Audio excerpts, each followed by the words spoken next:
प्यास के साथ ही जन्म लेते हो, उसे तुम्हें खोजना नहीं पड़ता।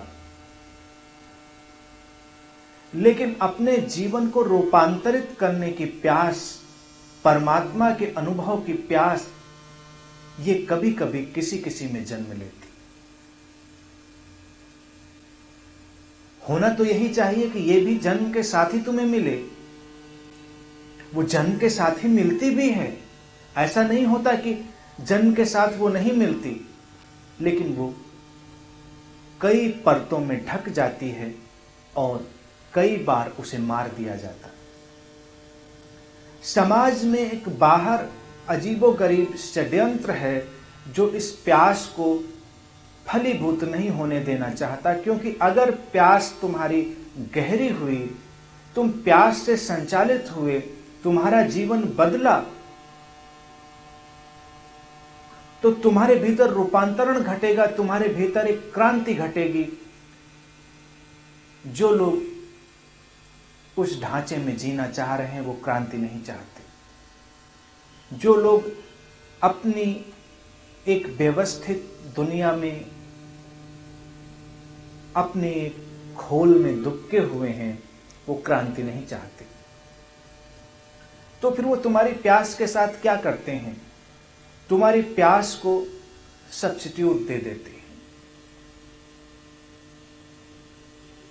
सब्स्टिट्यूट हो जाना सबसे खतरनाक बात है। तुम्हारे पास हर महत्वपूर्ण बात का सब्स्टिट्यूट है।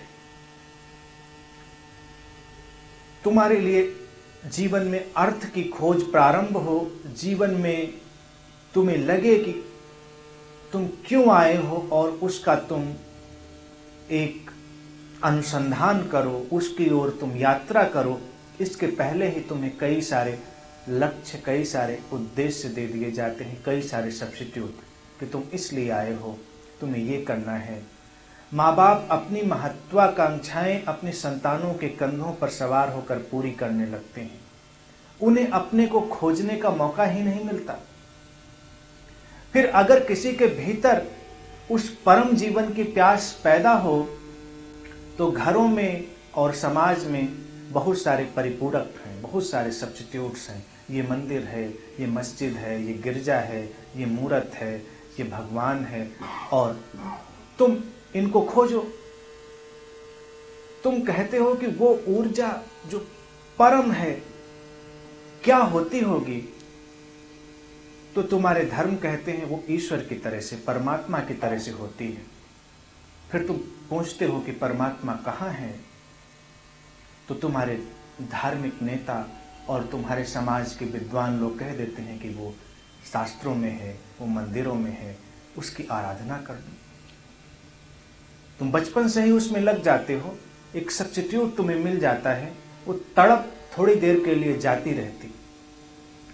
जैसे बच्चों के मुंह में चूसनी दे देते हैं, थोड़ी देर के लिए सेटिस्फाई हो जाते हैं वो, ऐसे ही तुम्हारे बहुत सारे धार्मिक आयोजन, मंदिर, मस्जिद, तुम्हारी ये मूर्तियां, तुम्हारे पूजा और सब अनुष्ठान तुम्हारे मुंह में चूसनी की तरह से काम करते हैं। तुम जीवन दांव पर लगा डालते हो, तुम आधे अधूरे नहीं रहते। तुम जरा सोचो कि अगर तुम प्यासे हो और तुम किसी मरुस्थल में भटक जाओ तो तुम अपनी प्यास की क्या कीमत दोगे? तुम्हारे प्राण निकलने वाले हैं, तुम्हारा गला सूख रहा है, तुम बस कुछ घूंट पानी के लिए अपना सब कुछ दे सकते हो, पाई पाई तुम दे सकते हो। और यहां तक ऐसा भी हो सकता है कि कोई तुम्हें कहे कि मैं पानी तो पिला दूंगा, उसके बाद तुम्हारी जान ले लूंगा। तुम कहोगे पहले पानी पिला दो, उसके बाद जान भी ले लेंगे। क्योंकि प्यासा मरना नहीं चाहता कोई। मरने के पहले भी तृप्ति आ जाए, तुम्हारे कंठ में तरलता उत्पन्न हो जाए, जीवन को कोई समाधान मिल जाए, ऐसी प्यास। तो ऐसी प्यास के लिए तुम क्या करते हो? जीवन का दांव पर लग जाना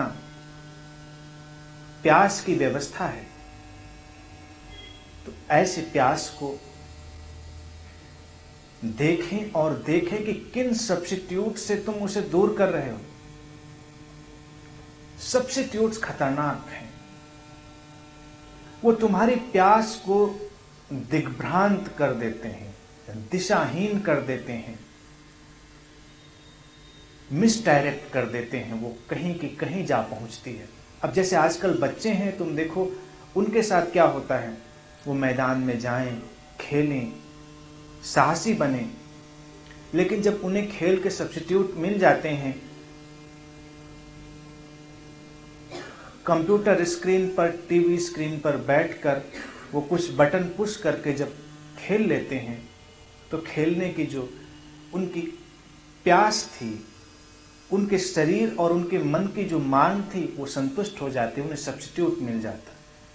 फिर वो मैदान में नहीं जाते और वहीं अपने घर के आरामदेह बिस्तरों पे बैठे बैठे मोटे होते रहते हैं। बच्चे आजकल इसीलिए तो बीमार हो रहे हैं।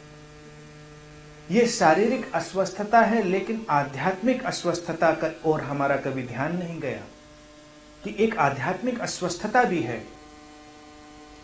कि तुम्हारे हाथ में खिलौने हैं, तुम संतुष्ट हो। कभी कभी किसी संबुद्ध मित्र के पास, किसी एनलाइटेंड व्यक्ति के पास जब तुम बैठते हो, तो उसके भीतर एक आग जल रही है। उस आग के संपर्क में आते ही तुम्हारे भीतर भी कोई आग पकड़ लेती है, तुम्हारी प्यास जाग जाती है, प्यास फिर से पता चल जाती है। कई बार ऐसा नहीं होता कि तुम घर से चले हो, तुम्हें प्यास लगी थी, तुम पानी पीना भूल गए, फिर तुम किसी को पानी पीते हुए देख लेते हो, या तुम कहीं जल का एक संग्रह देख लेते हो और तुम्हें स्मरण फिर से आ जाता है कि हाँ, मैं तो प्यासा था। प्यास का भी स्मरण आता है, वो भूलती है, फिर याद आ जाती है। जन्मों जन्मों की यात्रा है ये, अंतर यात्रा। तुम कई बार उस सरोवर के निकट आते हो और फिर उसे भूल जाते हो। ऊर्जा का यही सरोवर, उसी को कुंड कहते हैं, उसी कुंड से कुंडलिनी शब्द बना है। तुम्हारे भीतर एक कुंड है, एक पॉन्ड है। कुंड का अर्थ होता है पांड, तालाब। उसमें सोई है परम ऊर्जा। उस ऊर्जा के कई बार तुम निकट आ जाते हो, फिर उससे दूर हो जाते हो। आते आते कई बार तुम उसे भूल जाते हो। तो हमारा काम, संबुद्ध मित्रों का काम इतना ही है कि तुम्हें फिर से उसका स्मरण दिला दें, फिर से उस प्यास को तुम्हारे भीतर उत्पन्न कर दें। और उत्पन्न करने के लिए कुछ करते नहीं हैं, बस एक जगह आग जल रही है, तुम्हारे भीतर बारूद पहले से ही बिछी है, उसमें कोई न कोई चिंगारी पड़ती है। इसीलिए तुम संबुद्ध मित्रों से दूर भागते हो। वो तुम्हें कोई सब्स्टिट्यूट नहीं देते। सब्स्टिट्यूट जहां मिल जाते हैं, परिपूरक जहां मिल जाते हैं, वहां तुम बहुत संतुष्ट हो जाते हो। परिपूरक में चुनौती नहीं है। अगर तुमसे मैं कहूं कि कहीं कोई मूर्त ना हो, कहीं कोई परमात्मा की व्यवस्था जो तुम्हें बाहरी तौर से दिखाई न देती हो, और फिर तुम्हें ऐसा जीवन जीना हो कि तुम्हारे जीने मात्र से भगवत्ता की, परमात्मा की किरणें निकलकर बाहर फैलें, तो तुम्हें बड़ी बेचैनी होगी। परिपूरकों पे जाकर मत्था टेक लेना, कुछ उपवास रख लेना, कुछ अनुष्ठान कर लेना, कुछ कर्मकांड कर लेना तो आसान पड़ता है। वो तुम्हारी प्यास को समाप्त कर देते।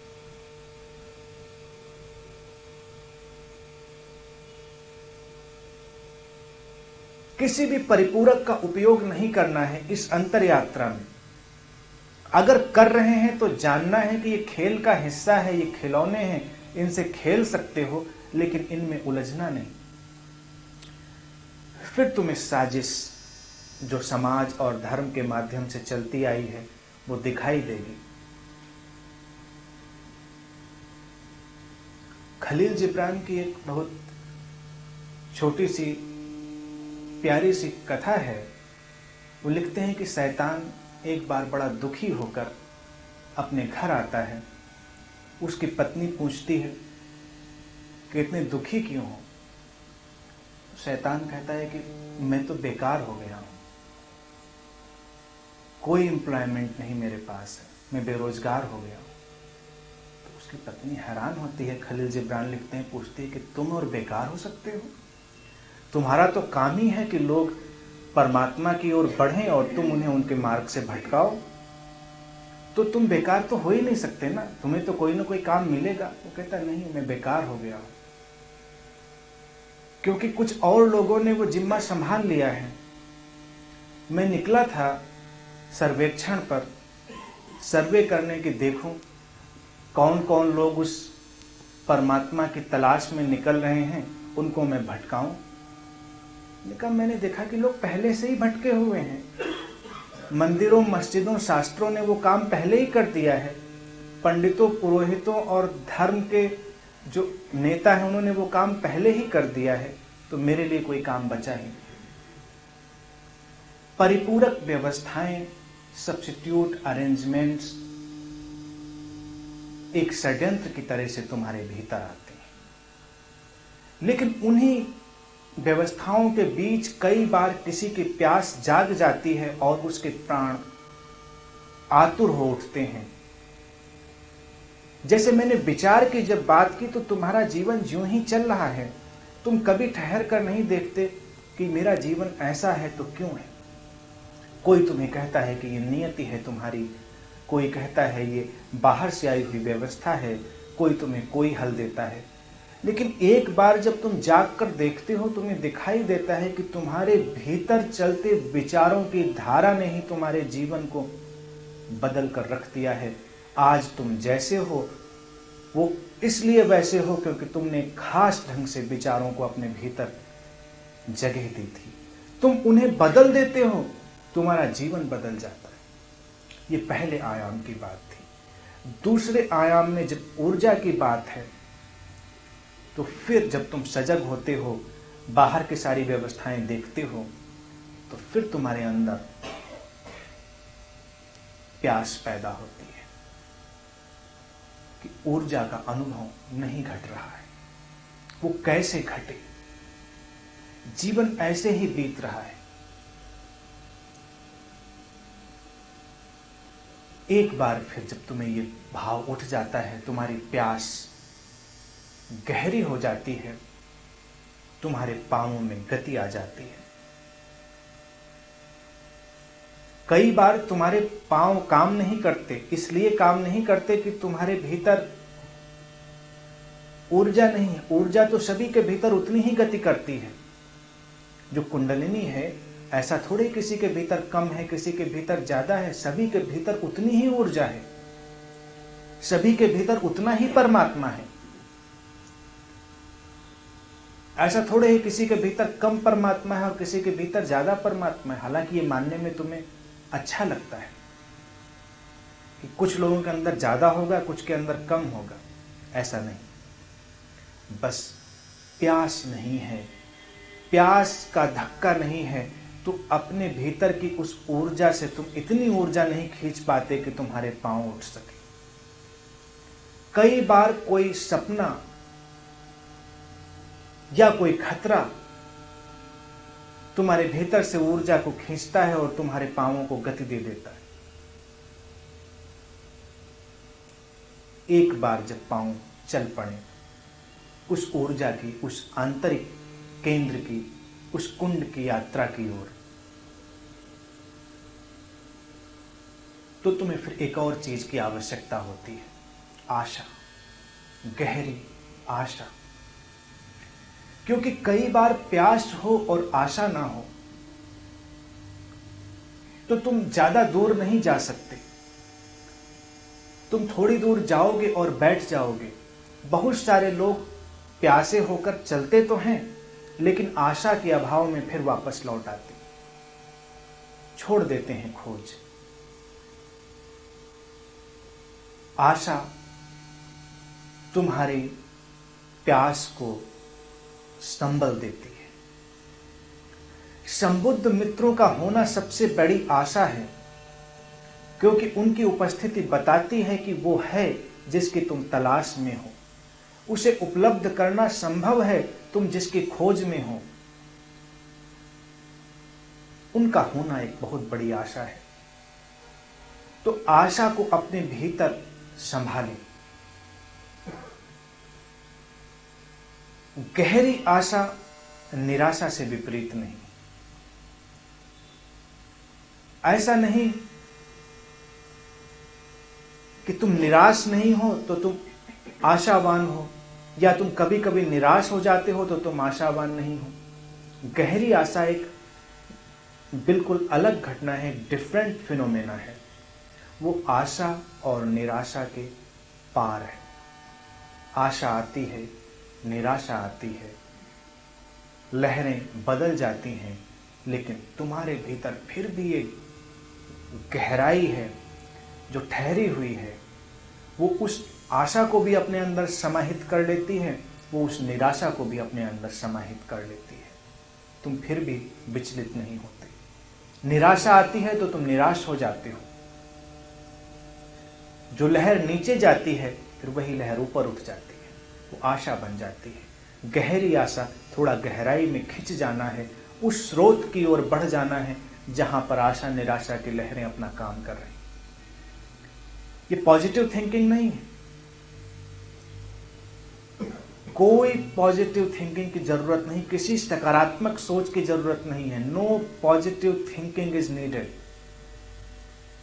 फिर कोई नेगेटिव थिंकिंग भी नीडेड नहीं है, उसकी भी जरूरत नहीं है। पॉजिटिव नेगेटिव एक खेल है।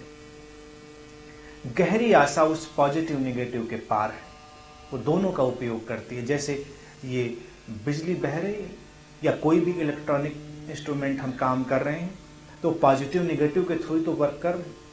उसमें पॉजिटिव एनर्जी का यूज कर रहे हैं, नेगेटिव एनर्जी का यूज कर रहे हैं। दोनों एनर्जीज के प्रॉपर कॉम्बिनेशन से करंट फ्लो कर रहा है।